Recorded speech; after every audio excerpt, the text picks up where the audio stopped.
Welcome to everyday cooking. இன்றைக்கி நம்ம முட்டை இல்லாத ரொம்ப சாஃப்டான ஸ்பாஞ்ச் கேக் எப்படி செய்யறதுன்னு பார்க்க போகிறோம். இதுக்கு முதல்ல நம்ம சர்க்கரையை பொடி பண்ணி ரெடியாக வச்சுக்கணும். 3/4 கப் சர்க்கரை எடுத்துக்கோங்க. இதை நல்லா பொடி பண்ணிடுங்க. இதோ சர்க்கரையை நல்லா பொடி பண்ணியாச்சு. இது ஒரு பக்கம் இருக்கட்டும். அடுத்ததாக ஒரு பாத்திரம் எடுத்துக்கோங்க. அதில் 1 கப் தயிர் சேருங்க. இதில் 1 டீஸ்பூன் பேக்கிங் பவுடரும் 1/2 டீஸ்பூன் பேக்கிங் சோடாவும் சேர்த்து நல்லா நுரைக்க அடிச்சுக்கணும்.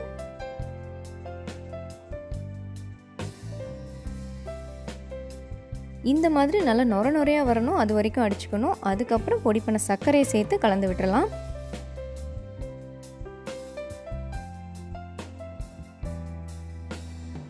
அடுத்ததாக இதில் 1/2 கப் ரீஃபைண்ட் ஆயிலும் 1 டீஸ்பூன் வெனிலா எசன்ஸும் சேர்த்துக்கலாம்.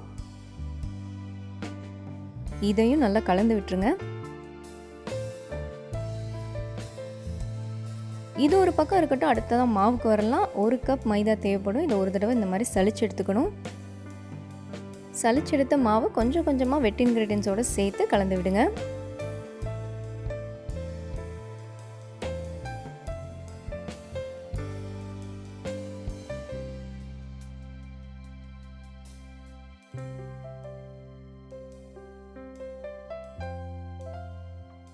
So batter ready. இப்போ இதில் கொஞ்சமாக எடுத்து நம்ம கொக்கோ பவுடர் சேர்க்க போகிறோம் டிசைன் பண்ணுறதுக்காக.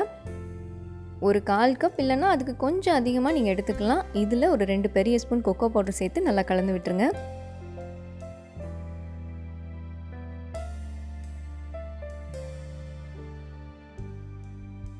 இது நீங்கள் ஒரே கேக்காகவும் செய்யலாம், இல்லை சின்ன சின்ன கப் கேக்ஸாகவும் செய்யலாம். என்ன யூஸ் பண்ணுறீங்களோ அது நல்லா நெய்யோ பட்டரோ போட்டு க்ரீஸ் பண்ணிடுங்க.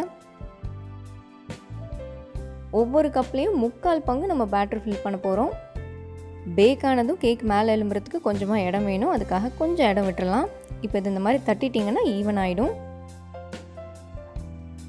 இதுக்கு மேலே நம்ம கோகோ பேட்டர் வச்சு டிசைன் பண்ண போகிறோம். டிசைன் பண்ணுறது உங்கள் இஷ்டம் தான். இதை வேணும்னா நீங்கள் ஃபாலோ பண்ணிக்கலாம்.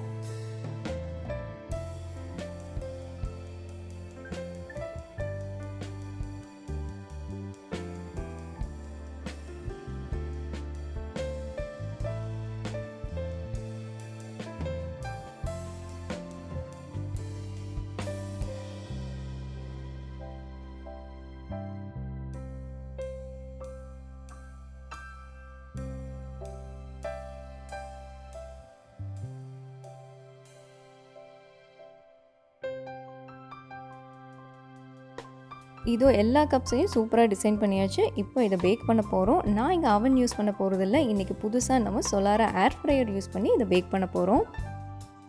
பார்க்க ஸ்டைலிஷாக இருக்கிற இந்த ஏர் ஃப்ரையரை உங்களால் சுலபமாக ஆப்ரேட் பண்ண முடியும். மேனுவல் செட்டிங்ஸோடு சேர்த்து இதில் ஒரு 6 ப்ரீ செட்டிங் இருக்குது. அதை வச்சு நீங்கள் எல்லா nonveg item, fries, pizza, cake எல்லாமே செய்யலாம். நான் இங்கே மேனுவலாக செட் பண்ண போகிறேன். 170 டிகிரி செல்சியஸில் 19 நிமிஷம் நான் இதை குக் பண்ண போகிறேன்.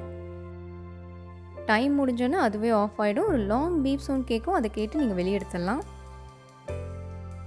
இதோ நம்மளோட எல்லா கேக்கும் ரெடி ஆகிடுச்சு. செம்ம சாஃப்டாக சூப்பராக வந்திருக்கு. இந்த ரெசிபியை நான் சோலார ஏர் ஃப்ரையர் யூஸ் பண்ணி செஞ்சுருக்கேன். இந்த ஏர் ஃப்ரையரில் நீங்கள் எல்லா இந்தியன் ஃப்ரைட் ரெசிபீஸும் எண்ணெயே இல்லாமல் செய்யலாம். அது மட்டும் இல்லைங்க, அவனில் செய்யக்கூடிய எல்லா ரெசிபீஸும் நீங்கள் இதில் செய்யலாம். கண்டிப்பாக ட்ரை பண்ணி பாருங்கள். உங்களுக்கு இந்த ஏர் ஃப்ரையர் வேணும்னா லிங்க் டிஸ்கிரிப்ஷனில் இருக்குது, கிளிக் பண்ணி வாங்கிக்கோங்க. வேறொரு இன்ட்ரெஸ்டிங்கான ரெசிபியோடு உங்களை சந்திக்கிறோம். இந்த வீடியோஸ் எல்லாம் பிடிச்சிருந்தால் லைக் பண்ணுங்கள், ஷேர் பண்ணுங்கள், கமெண்ட் பண்ணுங்கள் அண்ட் மறக்காமல் எங்கள் சேனலுக்கு சப்ஸ்கிரைப் பண்ணுங்கள்.